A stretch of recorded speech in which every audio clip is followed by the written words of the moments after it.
Welcome along. It is Wednesday lunchtime. We are live on Red Tinted Glasses YouTube channel. For those of you joining, I hope you've recovered from the Kevin Clancy show last night. Of course, the man in black had to be the centre of attention during an Aberdeen Rangers game. Callum, what else can we expect? Once again, we're coming away from a match against Rangers bemoaning some poor officiating. Pretty typical, isn't it? But it's also coming back away from a game against Rangers. That's twice this season. Perhaps feeling aggrieved that we've not got more than a point, which I suppose can only be a positive, especially given the rollercoaster of a season we've had so far. Yeah, absolutely. I know we'll come into some of the refereeing decisions in a wee while, but do you feel that is the overriding emotion from the game last night, that we are actually once again frustrated that we haven't claimed all 3 points against the side from Govan? Because we felt like that from the trip to Ibrox when it finished 2-2, and once again leaving Pittodrie last night probably thinking we could have quite easily got the 3 points. Yeah, I think so. That was sort of my feeling coming away from Pittodrie, and also you sort of heard Lewis Ferguson's post-match interview, Johnny Hayes as well. Sort of the feeling from the players as well that maybe deserving of 3 points, unlucky not to come away with it, I guess. Um, Probably maybe didn't do enough, but I'd say probably the better team, and it is. I feel like we're in a good place if we're coming away from those two games against Rangers, with that feeling that unfortunate not to have 3 points. Yeah, absolutely. And it's nice to, come away from a performance against Rangers once again, like we have maybe against Celtic as well, where we've actually, not sat back for the whole 90 minutes, especially at home. Again, we've taken the game to the opposition. We'll come into the data as much as Dave Cormack likes it. We'll have a wee delve into that as well. But team news as always, which we tend to look back on. Lewis Ferguson making his 150th appearance for the club. And Teddy Jenks, as we suspected in the preview show, Callum, starting in support of Christian Ramirez, put forward into that more advanced role that we saw him play against St Mirren. And Scott Brown coming into the squad, replacing Marley Watkins, who's out with an injury. Ryan Hedges, Teddy Jenks, when we talked about them in the preview show, I thought they had a really, good showing overall last night. Yeah, I thought so. Teddy Jenks possibly one of our better players in terms of in terms of the chances falling his way, I suppose. In the end, maybe unfortunate times not to even have grabbed the goal, but basically what we expected, I suppose, while coming into that game in terms of starting 11, pretty positive and pretty happy with how it went. No one really out there, I would say, to have had a poor game. No, and Johnny Hayes with his bleach blonde hair filling in at left back for Jack McKenzie, and Calvin Ramsey as well. Good to see him getting some more minutes into his legs, which we'll come on to. But yeah, I think most of the squad did perform admirably, and will rightly feel aggrieved that we haven't come away and we're not sitting here at this lunchtime speaking about the fact that Aberdeen have taken 3 points from the game. And these sort of games, they're either cagey affairs or they burst into life. And it's fair to say the match from us was kind of end to end. And unlike the game against Celtic, we actually started on the front foot, and Teddy Jenks was very unlucky to see his shot from distance agonizingly hit the outside of the post. What a start that would have been if that had nestled into the top corner. I didn't even realise it had hit the post at the time, and it wasn't just me; it was people around me as well. Only once I saw the highlights, I went hit the post. My dad came through this morning going, "I didn't realise that Jenks shot had hit the post." Very frustrating. I think another couple inches the other way, and it kisses the inside of the post, and probably goes in and beats McGregor. But very, very positive start. Good technique shown by Jenks there, stepping onto the ball, and just what a start that would have been to put us 1-0 up. My mum always says when you go up 1-0 against these teams early, sometimes angers them. But I would like to think, having looked at the performance and looking at Rangers' performance, I didn't think they were particularly good. No, we talked about in the preview how much maybe they might miss Joe Aribo, and I think that was quite evident. And when I was driving home after the game, Kenny Miller was saying that not only did they miss Joe Aribo, but they also missed Scott Arfield. But in equal spades, that they praised how well Aberdeen pressed all over the pitch. We didn't give Rangers moments really to settle into their own game plan, their own style. We didn't let them impose themselves on the game at all. And, that credit must go to the players and Stephen Glass for getting those tactics spot on in that sense. But I was the same as you. I thought that the shot from Jenks only grazed the post until I watched the highlights back this morning and realised how much of a clink it did hit off the post. But as I said, a lively end-to-end start to the game. And well, I suppose we should really get into it early doors, Callum. The main talking point from the first half came in the 19th minute. Not what Payu decided to get during the incident, but whether or not it was a penalty for Aberdeen when Ryan Hedges and Alan McGregor came together. Yeah, I'll come clean and admit that I did not see either that incident or the Rangers goal, as I was away getting a pie. I've seen them since extensively, having watched them back. Feel very, very annoyed. Almost as annoyed as when a policeman accidentally knocked the pie I just bought out of my hand, so I had to go buy a new one. That was very, very frustrating. But having seen it back extensively, as I said, it's how can anyone argue that it's not a foul? Yeah. I mean, perhaps maybe Hedges could commit a little bit more, and then maybe take the hit a little bit better, I guess, if you're looking at that kind of thing in a way, to make it a bit more clear. But I mean, he gets the ball first. McGregor comes out, clears him out, and McGregor once again goes unpunished, which is no real shock. And typical that you know when these kind of things happen, that the Rangers are going to come up the other end and punish us, which they did. It's typical. Yeah, I think my initial thought was it was a foul. At the very least, I wasn't quite sure at the game whether or not it was inside the box. I know obviously Ryan Hedges fell inside the box, but this can be one of those things where the contact is on the line just outside it.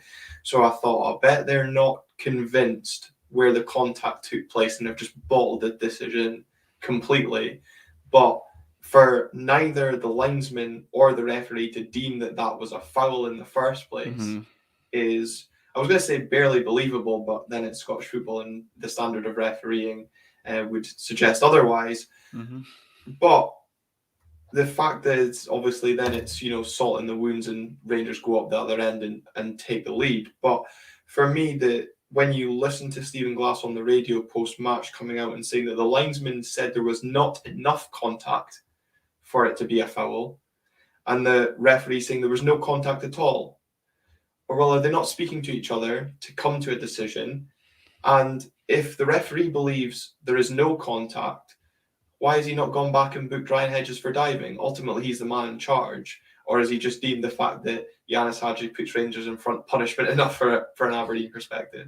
Well, quite possibly, but even if he believes there's, as you say, even if he believes there's no contact, that's then just even more inept that he's not then booked Ryan Hedges for simulation. But fair to say, there definitely was contact, and how the linesman's decided that there wasn't enough. Quite shocking, but as I've mentioned, it is just typical. Whenever we see those kind of decisions, or often we sometimes miss a big chance, and then straight up the other end, Celtic or Rangers go and score. Admittedly, as soon as that happens and we don't get the foul, we do then have chances to defend it, and that's happened. You accept it, and then you deal with what's happened, and we did not do that. I think that's fair to say. Yeah, and that was going to be my biggest grievance on that. Yes, there's obviously the frustration from the incident itself. It should have been a penalty. Yes, we should have, had the decision. Rangers should have been down to 10 men. Well, McGregor getting his marching orders. But as we said, the salt in the wounds comes when Rangers go up the pitch and score. Scott Wright plays the ball across to Ryan Kent. And for some reason, Calvin Ramsey has left him in acres of space, which was really frustrating. I don't know if he was ball watching or more concerned of the run of Hadji, that he let Kent have the freedom of that side of the wing. And it is a great ball in from Ryan Kent, but again, Aberdeen failed to defend the cross. Ross McCrory leaving it for Joel Lewis leaving it for Ross McCrory to deal with. Not really pretty on the eye. Yes, you could say their minds were, on the penalty incident, but you've got to switch back on and focus on the game. And really disappointing goal to lose when you look back on it in more detail. Yeah, definitely. I think another perhaps grievance is maybe Ramsey could get out to the ball quicker once it's played out to Kent too. As you say, between McCrory and Lewis, neither of them deciding to take the onus and deal with it. I mean, Lewis maybe could come out even if he has to clatter McCrory, regardless, just deal with it. But very, very frustrating. Thankfully, the heads didn't go down, and we did actually respond fairly well. But a fine finish from Haji. As much as I hate to admit it, he took it well, and it's just that's what happens when it's players like that. When chances fall to players with that sort of quality, they will take the chance, which is just frustrating. Yeah, I'm a big fan of Lewis Ferguson's reaction to that incident, trying to score directly from kickoff as well, by trying to lob Almgren. He wasn't far away though. It has to be said. I think maybe we haven't seen it back. I missed that as well with the pie incident. That's when was coming down the stairs, saw Haji celebrating, pie get knocked out of my hand, total disaster, go back up, and then miss the Ferguson thing before I've actually got a lovely steak pie to heat myself up and enjoy. But the steak pies are very good, and I hope that was paid for by the Rangers fans, because I know you collected a bit of change from the away end last night. Yeah, £1.50. Thanks very much, Rangers fans. That's in my Aberdeen piggy bank right now, so there you go. But I think McGregor probably had that one covered, annoyingly having seen it back. But I'm not begrudging Ferguson of taking that on at all. Always quite enjoy those kind of things, and it was close as well. Yeah, definitely. And the thing is as well, you make an excellent point, Callum. The fact is that we went 1-0 down. Yes, there's loads of frustration around that that goal, the manner in which we fall behind, obviously the anger around penalty, no penalty, but we didn't let our heads drop. Yes, Rangers did come and have a couple of chances, Morelos and James Tavernier being denied by Joe Lewis. Once again, Joe Lewis kind of showing his importance in these big games for Aberdeen, but we contained Rangers well for the rest of the half without ourselves really creating too much, and then came out in the second half and looked to avenge the hardship that was maybe dealt to us in that first half. Yeah, certainly. We didn't look to sort of limit the Rangers and just not really play our own stuff in terms of sort of try an attempt to stay in the game. We still sort of tried to play the way we know we can. We know it's been promised also, and which is positive. The heads didn't go down, and we kept going at it, which is what I like to see. That's the type of the reaction we're looking for. We accept going down 1-0, accept the decision going against us, and just go at it. Yeah, and I think as well it says a lot when you look at the stats. We'll make some of the data just now that the Rangers during the game last night made 21 fouls compared just to the 7 that Aberdeen committed. So really, their heads went, which we'll come on to towards the end of the game, but they didn't really know how to stifle Aberdeen. They had to get ugly and cause fouls all over the shop. I lost count of how many cards there was, but Scott Brown was the easiest money to make once he'd made a couple. Thanks very much for the money back on that, Scott. But again, we didn't stoop to their level in just trying to kick lumps out of them when we were 1-0 down. We kept our heads sensibly and we kept being determined. And thankfully, we did get our reward later on in the second half. Definitely, but although we didn't resort to sort of the niggly fouls, I did sort of like a bit of fight shown, especially when between Johnny Hayes and Kent when it came to Kent getting his first booking. Certainly didn't want to back down from that one, and that's the type of thing you want to see not only in games like this but throughout the season. But I think especially in a tie against Rangers. Yeah, I think there was a lot of gamesmanship. We were picking on players as such. You knew which ones would be able to wind up correctly. We did so with Ryan Kent, Scott Brown, the puppet master in midfield, not pulling the strings of our midfield, but pulling the strings of certain Rangers players and winding them up to perfection as well. And it said a lot in the second half that both our best chances early on in the second half did fall to Scott Brown when he volleyed over and then headed over from a corner as well. The volley in particular, you're thinking, anybody but Scott Brown, but it almost had a feel that it would have had to be him that scored once again against Rangers this season. A little bit. How much would he have loved that at Pittodrie? A very good crowd, good atmosphere in front of the travelling Rangers support. unfortunate. I guess I should say probably not the player you want it to fall to, but in a game like that, had he made the most of it, it would have made it even better. Yeah, definitely, and I'm sure he would have celebrated well in front of the away fans, because I noticed, actually, I don't know if you spotted, when Calvin Ramsey was substituted, he was not allowed to walk past the away end and in front of the Richard Donald stand. The stewards made him walk the long way back to the bench and sent him down to section Y in front of the red shed, which was, I thought, a very interesting decision on that part. But Ramsey did come off with cramp, it looked like, towards the later stages of the game. But I felt, towards the hour mark, you could see Funso Ojo, Calvin Ramsey, Teddy Jenks to an extent as well, began to maybe struggle with the pace of the game. Maybe Aberdeen feeling the effects of that long layoff more than maybe the visitors. Is that maybe fair to say? I think possibly. I did think it probably affected Rangers as well. They didn't look up to too much, but as you say, missing sort of Aribo and Arfield too. Yeah, I think that is I wouldn't read into these things too much, especially the Ramsey going off. Him in particular, with he's still very, very young, muscles and things still developing, and going straight into a game of that caliber with a lot of tracking runs, particularly with Ryan Kent.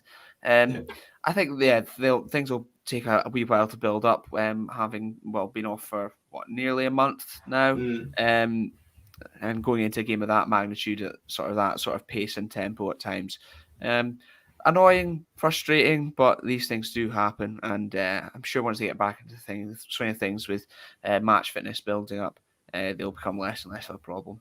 Yeah, and I think, maybe just on a couple of other Aberdeen players before we move on to the penalty incident from Aberdeen, was Christian Ramirez was getting a lot of praise for his work off the ball last night, which is maybe not what you want from your striker. You want him to be praised for putting the ball in the net, but again, showing his work ethic for the team as a whole, but maybe cut a bit of an isolated figure at times. We didn't get enough support up to him. Teddy Jenks did well in the first half. Him and Ryan Hedges working well, with Ramirez trying to pull defenders one side and another to create space for those two. But I think with the way that Teddy Jenks played in that first half as well, maybe just emphasises the need for that creativity, the number 10 sort of player that we discussed previously on the last show. Certainly, to be honest, I think could be number 10, an actual winger who'll get down the byline, get the ball in the box, or another striker. Another key moment that sort of sticks out in my mind was Ramirez putting probably the best cross of the game in, and then Conor McLennan not getting there. That sort of highlights at that sort of time in the game, you'd like to be able to bring another striker off the bench, and then perhaps they're in the middle, waiting to get on the end of that. I just think that sort of highlights the needs to bring in them. Ideally, one of each, that'd be fantastic. But someone else, I think, in addition, just to add a little bit more depth, another option would be fantastic. But you're right to highlight Ramirez's work rate. Certainly in sort of any game against Rangers or Celtic, you need that from your strikers at times, regardless of who you are. They will sort of be that isolated figure. You need them to not get ahead and keep working, keep that work rate up.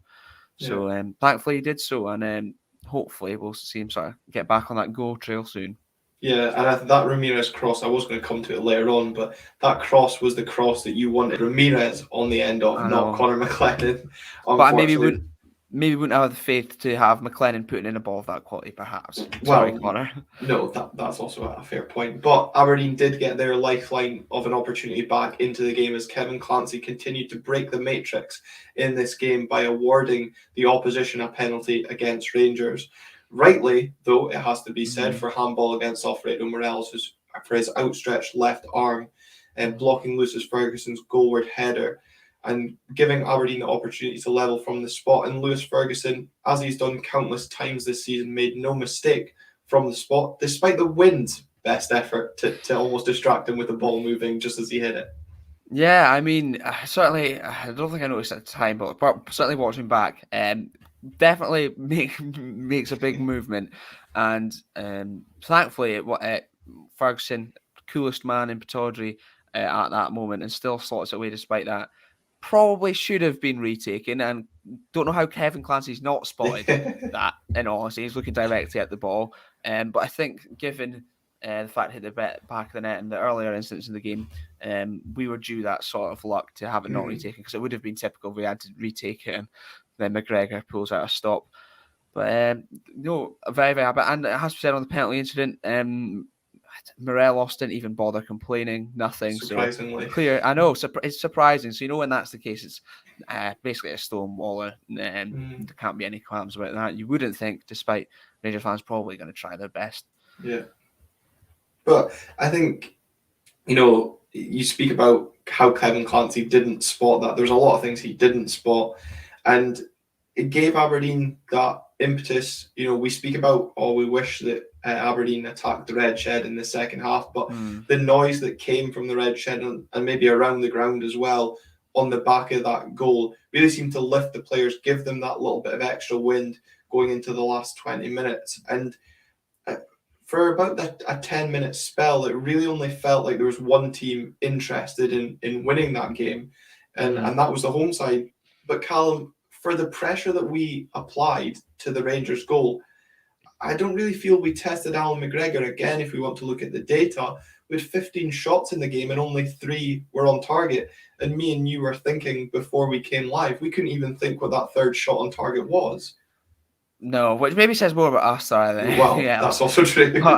But yeah, no, it is frustrating, especially when we have that 10-minute advantage, particularly even when it was that 1-man advantage. You have a 10-minute advantage, that would be a bit much, a bit excessive.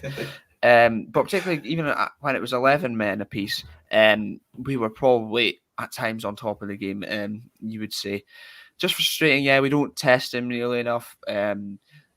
Maybe not even getting at that Rangers defence enough, running at them, testing the tired legs.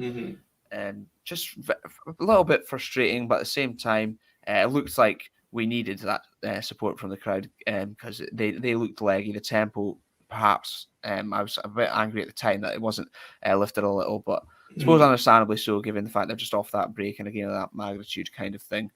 But there was times where I felt that some of our intent was we went a bit sideways instead of getting the ball wide quicker and exploiting the space in behind Rangers. But I guess the idea was to try and stretch the defence one side to another and create some overlaps or some more space. But once again, we were restricted to really shooting from distance, or Connor McLennan was struggling with delivery, or I think he did have a chance that went just past the post. Ryan Hedges, Teddy Jenks also having half chances as well. But as we said, not really testing Alan McGregor enough that would have merited a real thought of us grabbing that winner. But as we said, Rangers did lose their head at times, in that 21 fouls.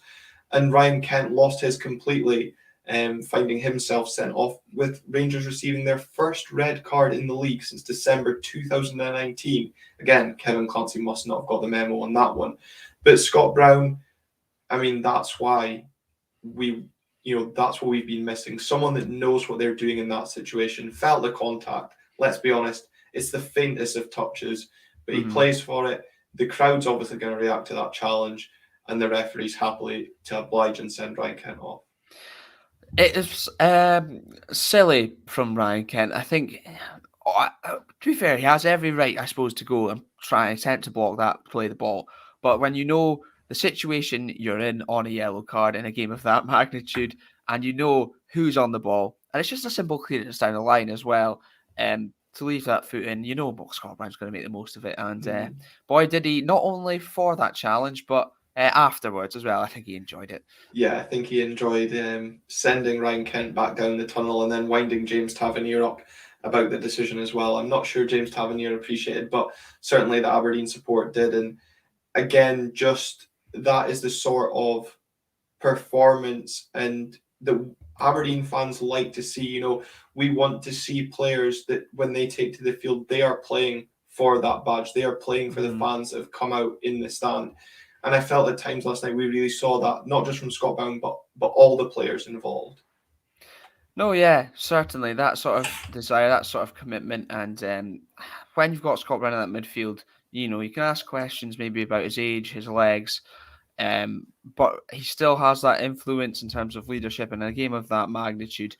it's what you need, especially given Ramsey, some of the inexperienced players, Ramsey, Jenks, Campbell coming on as well. You need that kind of figure to help guide through. Yeah, and I suppose despite the 10 men of Rangers, they did have a couple of late chances to almost steal a win, which would have been totally undeserved if they had gone on to grab the 3 points. As always is the case with James Tavernier and dead balls, there's always a bit of nervousness, and he whipped in an excellent free kick that Connor Golson couldn't quite connect with. As the ball flashed along the face of goal, Connor McLennan kind of unsure of what to do, and the ball bundled out for a corner. And as the resulting corner whipped in, Morelos managed to get a goalward shot, but Joe Lewis expertly saves that and tips it out for another corner. And that was really the last threat from the Ibrox side as Aberdeen held on and got the point that they at least deserved. Sadly, not getting the 3 that probably the play overall merited. But as Paul Reiki says in the comments, Callum, happy with the point. Brown at his best with the red card. I think if you offered us a point before the game, you would have snapped someone's hand off for that. Is that fair, or should we have been aiming for the 3? Realistically, given how years of games have gone against Rangers recently, over the past couple of years, you probably would take it. Same at Ibrox, but then it is very telling that after the game, we're coming away thinking could have been 3. But if we do go unbeaten, I suppose, against Rangers this season, if you'd offer that at the start, obviously there's still 2 more games to play, but if we do end up taking 4 points, if you'd offer that at the start, probably would have taken it. But, it's just one of those things, especially now that we're feeling slightly annoyed that we didn't end up with all 3. So it can only be a positive. Positive spins on these things. Yeah, hindsight's a wonderful thing in these situations. But again, with that chance towards the end of the game, Joe Lewis once again highlighting his importance, coming up with a big save when it matters most, but probably a save you would expect your keeper to be making. Certainly, and as much as I don't like giving him credit, I thought with Morelos' chance, he took it quite well and not to lash at it and to get it goalwards. But a good save from Joe Lewis coming up in the big moments. And it's just what you want to see. Hopefully, although him and McCrory perhaps a lack of communication, those kind of performances, those kind of saves in the big games when we need it most is what's more to come of Joe Lewis, especially if there is another goalkeeper coming in the door, perhaps. Yeah, exactly. And I suppose we'll touch on maybe a few of the transfer notes in a wee second. But overall, Callum, as we said, picked up that point last night. What was your overriding kind of feeling coming away from Pittodrie? Was it one of frustration that we didn't pick up that 3 points? And do you kind of sense, based on the performance as a whole, a bit of positivity going into 2022? Because listening to William Miller on the way home last night on the radio, he was saying that Stephen Glass has got a lot to be encouraged by from that performance looking ahead to this year. Certainly. I mean, I don't think by any means we were necessarily at our best, but there was certainly reasons to be positive. The fact that we reacted to the decisions going against us, the goal, certainly positive. I was fairly happy coming away from that, especially because even when we were down to 10 men, you still think, oh, this could still go wrong.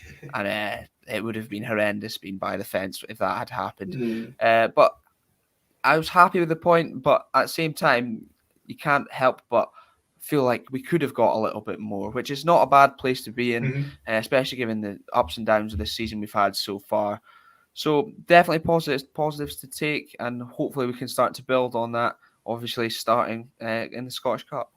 Yeah, definitely a good Scottish Cup run would definitely be welcomed. And I suppose, if you want to look at it from an overall perspective, Aberdeen solidify their place in the top 6, extending the gap to Dundee United to 3 points and closing the gap to Hibs above us, and who sit 5th to the 1 point. And with Motherwell dropping points in Dingwall as well, we're now within 3 points of the Steelmen, who sit in 4th. So, if you want to look at it from a league table perspective, it's a good night because we've gained on those above us and created a bit of ground on those below us as well. But I think once again we've shown that the style of football is there, and it's still maybe not clicking totally in front of goals, as we touched on there with the amount of chances we're creating. They're not always on target, but there are positives. Ryan Hedges, if we can keep him past the end of this window, he looked lively last night. And I was encouraged by Teddy Jenks' performance further up, supporting Christian Ramirez again. If Marley Watkins is going to be out for a while, he's a lot of pace about him, and him and Ryan Hedges can almost interlink and change position, which will cause defenders loads of problems. But again, it maybe highlights the fact that we need to fill that position more permanently. Especially come the summer. Obviously, Teddy Jenks going to be here until the end of the season. Yeah, I think certainly. I think right now options as well, especially with Molly Watkins is out for a considerable amount of time. That's not to say Teddy Jenks or Ryan Hedge as well. I wouldn't be happy to see them sort of solidify that place going forward. But just in terms of squad depth in a game like that, it would be nice to have someone else come off the bench of their quality, to see if we can push for a winner, and perhaps in addition to them rather than for as a replacement. But certainly encouraging Teddy Jenks as well, not shirking away in a game like that at a young age too, and obviously showing his good technique at times. Obviously had a late chance towards the end of the game too. Maybe could have done a little bit better, hit the target, tested McGregor, but unfortunate, especially probably given his legs were going to by that stage. Yeah. Man of the match went to Johnny Hayes last night. Agree with that, or was there any other outstanding candidates that you think maybe deserve that award? I was very happy with sort of Ross McCrory's performance, but then maybe you look at the goal, that's perhaps why he didn't come away with the accolade. You can't really argue that blonde Johnny Hayes doing the business, and also when I saw him going right back, I was thinking, oh god, this could be a disaster. But he filled in there perfectly as well. Did whatever was asked for him. It's sometimes been maybe probably harsh on Johnny Hayes this season, but last night certainly no qualms with that, and I think deserving of that Man of the Match award. I was admittedly I was actually surprised to see him awarded Man of the Match. As I said, I was impressed with Teddy Jenks. I know Scott Brown was maybe an obvious candidate for that, and I think that comment on Ross McCrory is actually a fair comment, especially when you look at his second half performance. Picked up a booking early on for a challenge that was never a foul, let alone a booking. But of course, Kevin Clancy is always going to see it otherwise. And to be on a booking for that length of time against Rangers, Morelos, who will probably try and play on that. And he was, trying to deal with Scott Wright and Ryan Kent, their pace as well. And he was making some good, strong challenges while still being on a yellow that if he gets wrong or he's a second late, it sees him, go for an early bath as well. I think that's a fairly fair show as well, Callum. Yeah, I certainly think he dealt with Morelos very, very well. We know he has got quality, but he can also be a right pain to play against. We've seen the battles him and Scott McKenna have had, had over the years. So no, I think it is. I think it wouldn't have been too shocked to have heard that either. And it's just encouraging to see that he continues to improve at centre back too. Yeah, absolutely, and it's great. Once again a strong point to take us into the Scottish Cup weekend. And for those of you tuning in, it's really appreciated. And we're getting a lot of Celtic fans tuning into this live, but we've had a lot of new subscribers recently. I think a few Rangers fans were subscribing last night, thinking our preview episode was a live stream of the game, but more fool you if that's what you thought. But we're close to 700 subscribers on YouTube, so really, really appreciate all the support being shown to us on the channel. And Callum, we're going to be looking at the transfer market. Obviously, there wasn't much to kind of delve into other than the fact that the Jamie McGrath transfer seems to be off the table as he considers options elsewhere. Stephen Glass coming out and saying he wants players with the desire to play for Aberdeen. And I think, that's an absolutely fair comment. We would much rather have someone that's committed and wanting to play for the club rather than we're their second option. Yeah, definitely. If they're humming and haying and they're not committing, then take the offer off the table. I think that's certainly fair. We want players with the desire to play for the shirt, and it would seem he doesn't have that. And certainly when that 350,000 price tag was being banded around as well for him to come in January, not worth it for a half-hearted, non-committed player, really. Yeah, yeah, absolutely. And Stephen Glass also confirming that the transfer speculation around Lewis Ferguson to Cagliari is just absolutely nonsense. The Italian side sitting third bottom of Serie A, apparently putting in a loan bid with option to buy come the summer if they stay up in the Italian top flight. So a load of nonsense confirmed by the manager there. But as we said, Aberdeen's quest to win the Scottish Cup begins this weekend as Edinburgh City travel north to Aberdeen. And Gary Naismith, the defender who played 9 times for the Dons in the 2012-13 season, will lead his men to Pittodrie. And Callum, Edinburgh City have yet to keep a clean sheet. The last clean sheet was in September of last year. There's got to be goals for Aberdeen in this game then. I hope so. I mean, I think I'll probably expect them, especially with the manager and ex-defender, expect them to come up and try and contain us, try and be stuffy, probably be niggly fouls. But there is obviously some quality in there too, and we've seen it too many times to know that there's not a possibility of an upset. But you'd like to think we'd have enough about us. I hope that they'll put out a strong squad, and maybe we'll rest players like Ramsey or whatever, given he went off with cramp with the look ahead to the league fixtures. But I'd still expect a very, very strong side and players to come in, maybe like McLennan, Barron, who've got points to prove. And hopefully, I'd like to think we'd have enough to get the job done.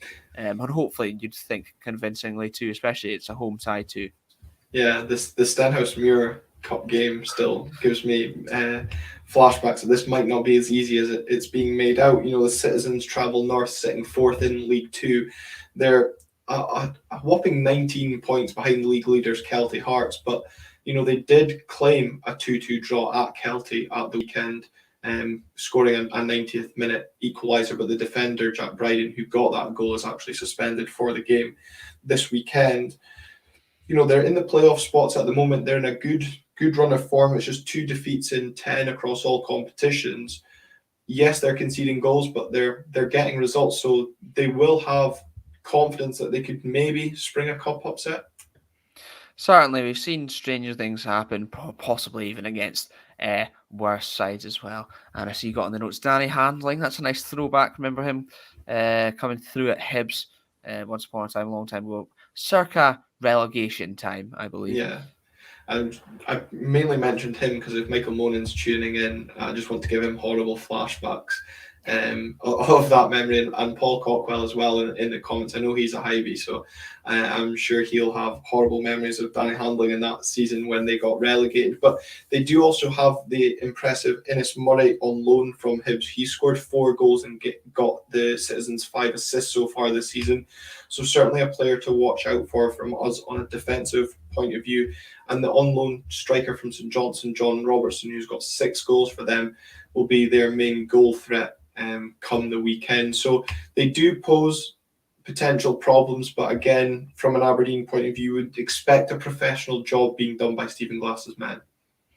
Yeah, we'd certainly be very, very unhappy otherwise. Obviously, suffered disappointment in the Premier Sports Cup against Wraith, a slightly better side than Edinburgh, 2 divisions above.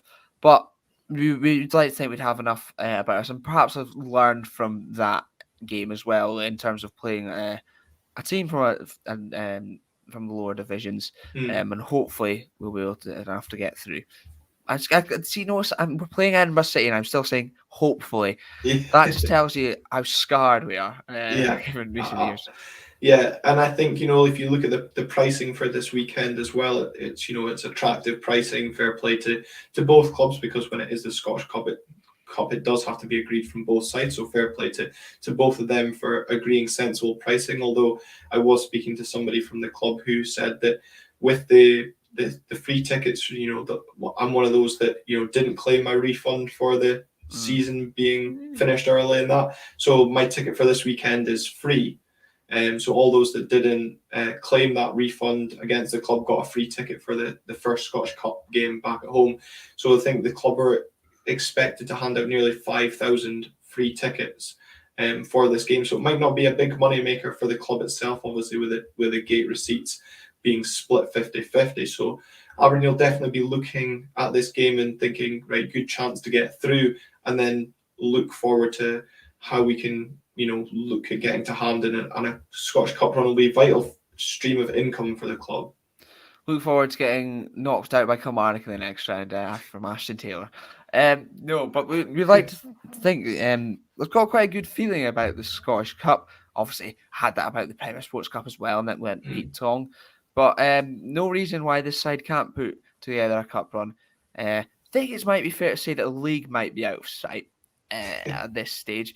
But in terms of a cup run, and then especially when we're going in towards the end of the season in terms of the league, that'll certainly buoy players as well when it comes to important games where we need results and chasing for European qualification. So fingers crossed that we can stick something together, and hopefully this is just the start. Yeah, and I suppose it's the most realistic chance of silverware. As you said, the league is almost definitely out of reach, despite your hopes and dreams. And also on the back of that would be another opportunity of European football on the back of winning the trophy as well, if we can't get that through our league finish. But you keep mentioning Wraith. I can tell how scarred you are from being down there for that game. How much do you think that will be playing on Stephen Glass's mind going into this weekend? Will we see Aberdeen start their strongest 11 and then rest players, or do you think we're going to make the same move? I hesitate to use the word mistake. The same that we did at Wraith, start kind of fringe players, if we want to call them that, and then bring on the more experienced, if need be. I would like to see a core of the starters start anyway. A full sort of, I don't even know if we have the capacity for a full rotated 11 at this stage. But I'd like to see the core being there. Maybe Scott Brown's another one that you might see him sit out, given his age and supposedly gone legs. But I think there is also capacity, given the fact that it's not just a team who are performing in the league below pretty well, like Wraith were. League Two side, obviously performing pretty well in that division, but there is a gulf in quality there. So perhaps you are looking at, as I mentioned, sort of McLennan, a player that might come in from the start, Connor Barron. But I certainly expect sort of the younger players like McCrory, Bates, Ferguson, probably Ramirez, all to sort of stay in there. Yeah, I think the 5 subs continues into the Scotch Cup as well, I believe. So we might have some room to rotate where necessary, but maybe with the amount of games that we've got coming up, as we said in the preview show, it's 8 games in 25 days. There may be one eye on the midweek trip to Paisley and resting those. We spoke there about Calvin Ramsey with his cramp, so maybe we won't see him starting. Dean Campbell came in and did a decent job for him last night. Maybe Dean Campbell gets a start, gets some more minutes in his legs as well. And I was going to hesitate to mention Niall McGinn, but players like him, Conor McLennan, J. Emmanuel Thomas, Connor Barron, players that are maybe requiring some minutes in their legs, this is the ideal opportunity, with the greatest of respect to Edinburgh City, to give those players minutes to under their belt, whether that's from the start or if we find ourselves in a comfortable position with 20 minutes, half an hour to go, and you give them that sort of form. But it's all about player management as well, I think, with this hectic schedule coming up. Yeah, certainly. It's something you have to keep an eye on. That's why I'd like to see us have somewhat of a core of sort of the best 11, or the recent starting 11, and then you can perhaps throw in a couple players with points to prove, wanting to get some football into their legs, who should still definitely have enough about them to get us through this game, and then perhaps look to rest, probably, if Ferguson starts the likes of him with the fixture schedule coming up. Yeah, I suppose your risk with changing too much, I think the point you made there about trying to keep a core of the starting 11 in there at least, maybe first half and then change it up if we have the luxury to do so, is if you change your starting 11 too much, is players that haven't played with each other, players that are maybe not sure how the other player plays, and that in itself can cause loads of problems. We've not, I spoke about Edinburgh City not keeping a clean sheet since September. We've not exactly been the most defensively sound all season as well. I'm sure that's something that Edinburgh will be looking to exploit.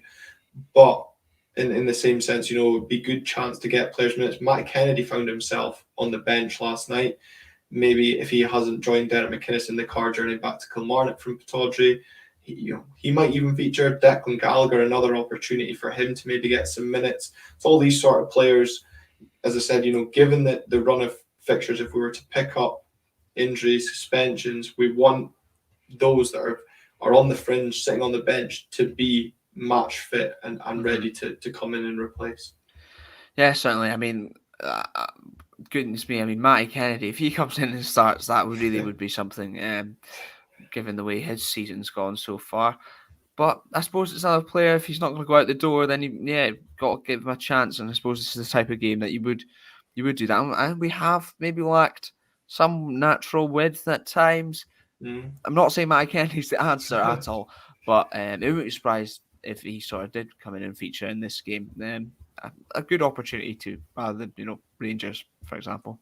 Yeah, well, I don't know about Dante Polvara as well. I know he was flying over. I don't know if his work permit, visa, whatever it is, has been granted yet. You never know. It might be a debut for him as well. Another American into the starting 11. But certainly, loads of discussion to look forward to on the starting 11 and how that comes across. But hopefully, Callum, the start of a successful cup run begins on Saturday. And we'll be back on Monday evening with the review of that show and a look ahead to the St Mirren clash on Wednesday, where we will be joined by none other than former Aberdeen defender and former St Mirren defender Lee Mayer to look ahead to that game as he joins us for a former player interview, which will be released later on into probably February, given the busy schedule. But exciting to have a former player look ahead to a game rather than just me and Callum rumbling on.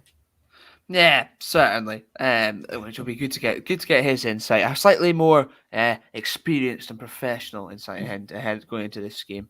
Before we do wrap things up, however, if you only caught some of this, perhaps missed the start, it will be going onto Spotify, etc., Anchor, later on as an audio file, or it'll be up on our YouTube channel somewhere as it goes live as a past broadcast. So you can go back and tune in that way too. Yeah, absolutely. Good point there, Callum. And if you are listening on the audio, remember to hit that subscribe button and get the notifications on so you're notified when our latest episodes are coming out. These episodes will be coming out thick and fast over the next few weeks, given the amount of fixtures that we have coming up. And if you are watching on YouTube, remember to hit that like button. Leave us a comment with feedback. As I said, we are going to be doing lives through the midweek fixtures. And of course, hit that subscribe button. But as ever, thank you very much for tuning in.